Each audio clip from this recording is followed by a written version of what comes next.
Hey everybody, it's Marcus here with Good E-Reader, and today we're going to give you a review on the new Kobo Touch. This is the new touchscreen edition from Kobo. You can see here that the screen is roughly about 6 inches. It features a pearl display, so page turns and things like that will be a little bit more faster, and this runs in conjunction with the Freescale processor, and this is the same sort of processor that you would find in the Kindle line of e-readers as well as the Sony PRS 650. So if you've had experience with those e-readers, you know sort of how fast and stable that they are, and this one is no different. You can surf the internet via Wi-Fi. It has 1 gig of internal memory. It produces 16 levels of grayscale, so it's very comparable with other e-readers on the market. The battery life will last you about 2 weeks. It'll support both EPUB and PDF ebooks. And let's just take a look at some of the hardware features here. You can see on the bottom here that this is your micro USB. This is how you would charge your device as well as facilitate a data connection to transfer ebooks to and fro. On the side of the device here, you notice this little slot. This is for your SD card. So if 1 gig of storage is not enough, you can increase it via the micro SD. You see on the top here, this is your power button, as well as this little light is an LED light. And when it is charging or when it is powering on for the first time, it'll glow either green or blue. Here's the back of the device. So you can see it's quilted, and what this does is this allows you to have a little bit of a better grip on the device. In terms of the purple quilt on the back, this was the only model the store had, so you sort of get sometimes what you were given. You can see on the main screen here that there's a few main options. You can see library, store, and reading life, and these are the main things that you interact with here. You can also see that there's a home button here. This will always bring you back to the home screen that you see here. Let's take a look at firstly the library and the ebook reading experience. If you click on books,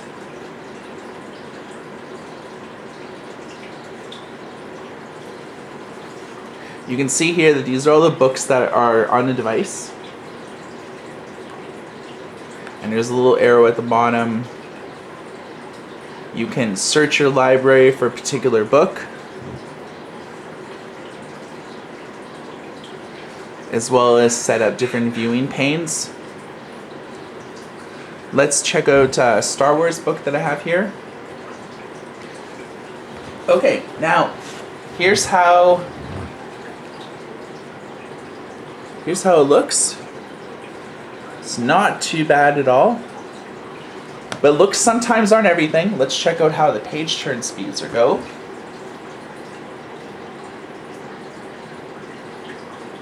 You sort of just tap on the side of the screen. Unlike previous Kobo models, you really don't have any type of buttons to change,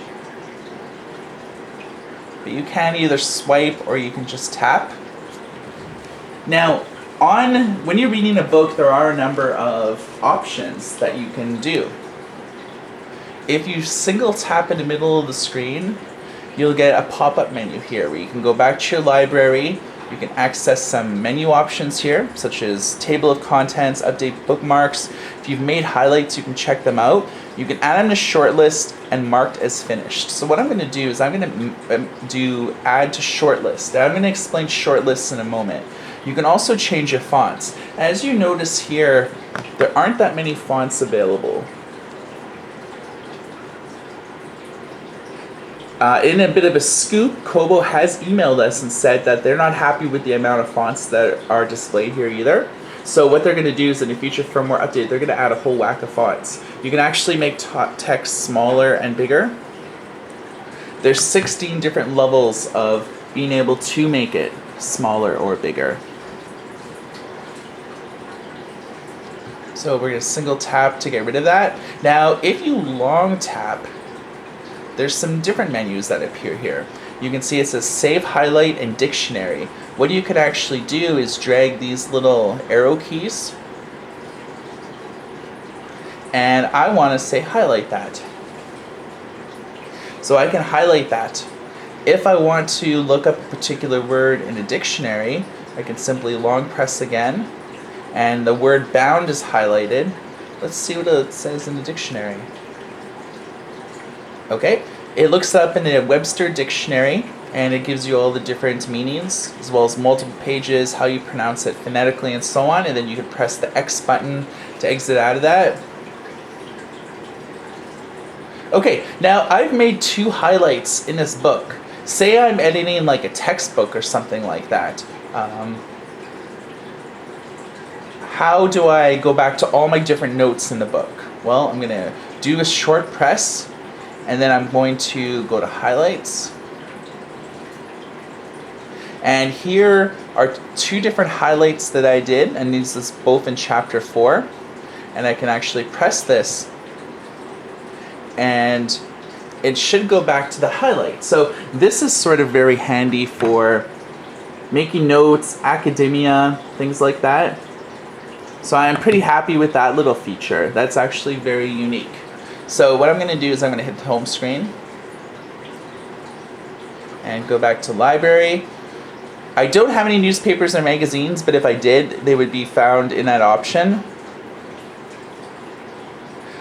Previews, you can actually read some previews from bestsellers. Let's just check out The Alchemist. And we can open a preview. I like the fact that the Kobo does previews, because sometimes when I'm discovering new authors, I maybe don't want to take a $10 chance on someone I've never heard of before. So being able to read a few chapters is a good way for me to be able to get a sense of what the book's about, main characters, the author's style of prose, and so on. See, page turns forward and backward are pretty responsive. It's certainly more responsive than previous iterations of the Kobo, where you would hit a something and then sometimes wait 12 seconds and it would change. So they've done a more or less a pretty good job. So shortlist is a way that you can kind of configure your own independent reading menus here. You can see that we have 2 books in our shortlist, The Art of War and the Star Wars book. And I just eliminated the Star Wars book by clicking on it by mistake. The shortlist is a way that you can sort of make your own independent bookshelves. And say you're going on vacation and you have 100 books in your normal bookshelf. This is a way that you can kind of add books and maybe have a magazine, have a few books, and that's your vacation reads. If you wanted to add a book to your shortlist, let's just check out Alice in Wonderland. I'll show you how to do this. You can quick press in the middle here, and then press the option menu, and then you can click add to shortlist, and that will add the book to your shortlist library. The Kobo store offers a myriad of subject matter. You can buy magazines, ebooks, newspapers, and so on. I'll give you a little bit of a preview on what the store is. So you can browse by New York Times bestsellers, staff picks, Globe and Mail bestsellers, award winners, and so on. So let's just check out the fiction books. So there's a lot of books here. It's very easy to buy, one-click buying, and so on. This is the same type of Kobo store that you would see on the iPad or in previous models of the Kobo line of e-readers, such as the Kobo Wireless. If you click on more,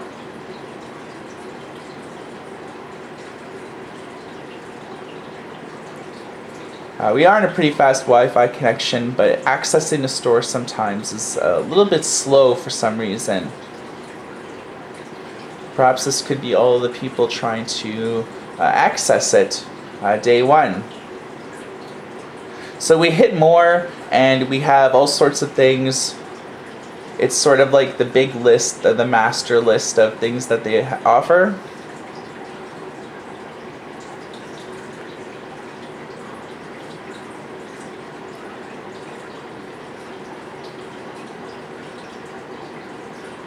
You can search the store by author, title, ISBN number, and so on.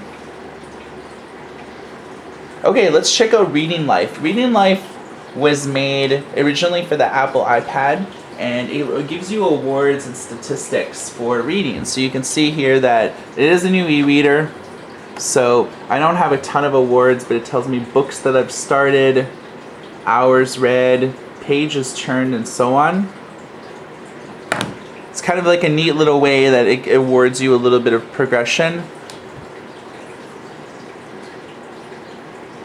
There is also awards here, and you can check out some of the awards. You can think of them as Xbox achievements. The iPad app is a little bit more advanced. You can tweet things, you can share things with friends. This doesn't look like it has that functionality yet, but all things in due time. This e-reader just came out. There are some option menus. You can set things up on how fast you want the device for the screen to time out before you see the screensaver. You can check out the device information. I do have the newest firmware update that was put out June 9th. So this fixes a lot of the problems that we saw at Book Expo and other first-hand experiences with the Kobo e-reader. One of the things that I like about it is that it has a web browser. You have to hit wireless connections and you can launch a web browser. So here's the keyboard. It's very fast. I actually think it's a little bit faster and a little bit more responsive than the Kindle browser. Look how fast that loaded up. The Kindle web browser took a way long time, and even the Nook 2 browser that we saw, it's really not polished. So it's really nice that right out of the gates, Kobo made a very stable, a very robust web browser. You can even do things like Zoom. I guess I have to kind of wait for the page to load first. But yeah, I mean, it doesn't support pinching and zooming, but you can zoom like this.